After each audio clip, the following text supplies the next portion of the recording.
semua ya? Iya, baik. Nah, jadi sebelum kita mulai pelajaran pada hari ini, Ibu Pinta kita bersama-sama berdoa dulu. Berdoa dimulai. Amin. Berdoa selesai. Nah, selanjutnya Ibu Pinta kita menyanyikan lagu kebangsaan Indonesia, yaitu lagu Garuda Pancasila. Bernyanyi dimulai. Bernyanyi selesai. Oke, selanjutnya kita langsung saja kepada pembelajaran hari ini.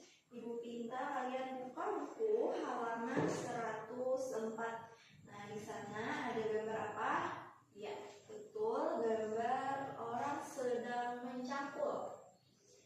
Nah, lihat di gambar tersebut ada keterangan. Apa yang dilihat dari gambar tersebut? Orang tua sedang mencangkul, yaitu Pak Bejo namanya.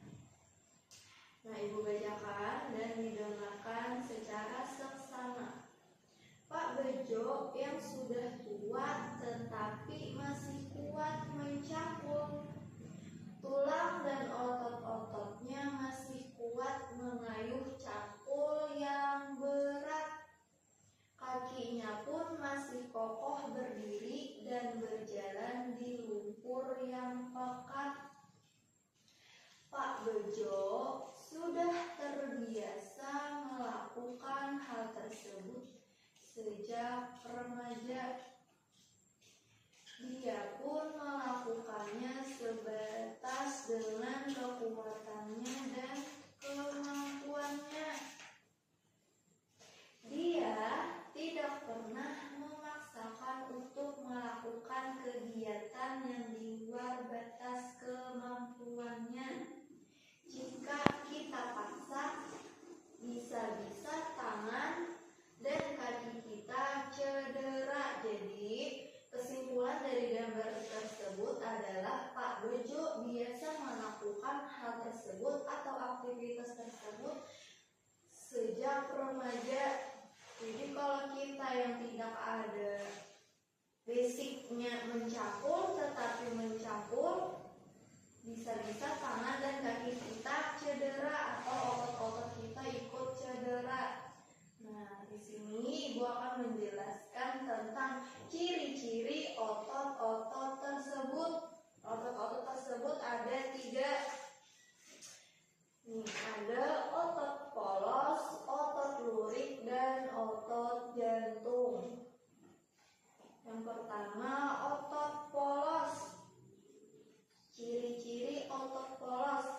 Otot polos berbentuk gelendung dengan ujung yang meruncing. Nah, ini otot polos berbentuk gelendung, ujungnya meruncing.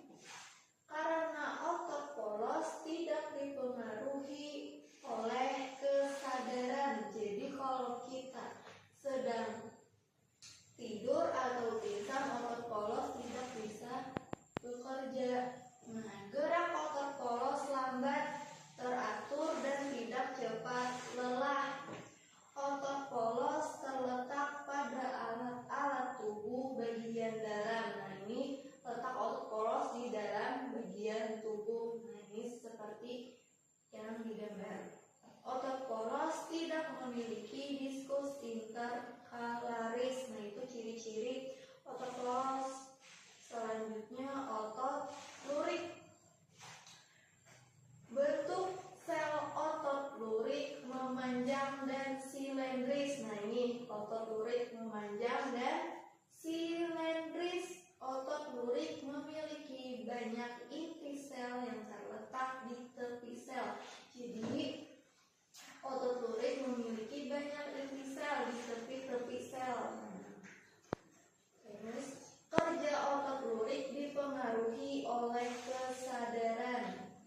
Jadi kalau kita tidur, kita pingsan, otot luriknya juga tidak bekerja karena saat tidur, saat pingsan kita tidak sadar. Jadi otomatis otot luriknya juga tidak bekerja. Itu kebalikan dari otot polos tadi. Nah, gerak otot lurik cepat, tidak teratur dan cepat lelah.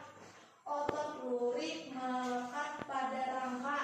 Nah, seperti rangka tubuh. Nah, itu otot lurik. Otot lurik tidak memiliki diskus interkalaris. Itu contoh-contoh otot lurik. Yang terakhir, otot jantung. Otot jantung berbentuk silindris yang bercabang-cabang. Nah, bentuknya silindris tapi bercabang-cabang. Itu termasuk otot jantung. Nah, otot jantung memiliki banyak inti sel yang terletak di tengah sel. Nah, jadi otot jantung memiliki inti sel tetapi di tengah sel. Nah, kerja otot jantung tidak dipengaruhi oleh kesadaran, tetapi dipengaruhi oleh saraf simpatik dan parasimpatik. Gerak otot jantung otomatis tidak cepat lelah dan cepat bereaksi. Otot jantung terletak ya pasti di jantung, namanya saja otot jantung. Otot jantung memiliki diskus interkalaris. Nah, ini contoh-contoh ototnya. Jadi bisa dilihat ini otot polos, otot lurik, otot jantung. Jadi otot polos terletak di dalam bagian tubuh, otot lurik terletak di rangka tubuh, otot jantung terletak di jantung. Nah, ini contoh-contohnya. Nah, ini gambar yang menunjukkan letak-letak otot tersebut. Ini otot polos di bagian perut. Nah, otot lurik di lengan, otot jantung di jantung. Nah, bisa diperhatikan di gambar di sini dan perbedaan ciri-cirinya yang Ibu sebutkan tadi. Nah, dari sini dulu, dari pembelajaran kita tentang otot hari ini, adakah yang ingin ditanyakan dan ada yang tidak paham atau tidak mengerti tentang otot-otot yang Ibu jelaskan? Paham semuanya? Paham? Alhamdulillah. Nah, karena tidak ada yang ditanyakan pada penjelasan Ibu tentang otot-otot tadi, jadi Ibu minta kalian mengerjakan tugas. Tugasnya yaitu membuat cover bacaan yang berjudul Otot Manusia sesuai dengan imajinasi dan kreativitas kalian masing-masing.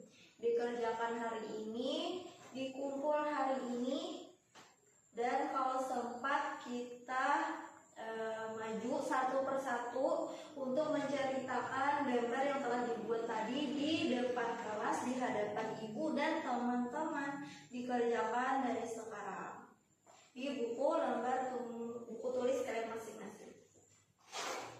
Baik, alhamdulillah, sampai di sini dulu pembelajaran kita hari ini tentang otot-otot pada tubuh manusia. Ibu ucapkan terima kasih. Sampai di sini dulu. Wassalamualaikum warahmatullahi wabarakatuh.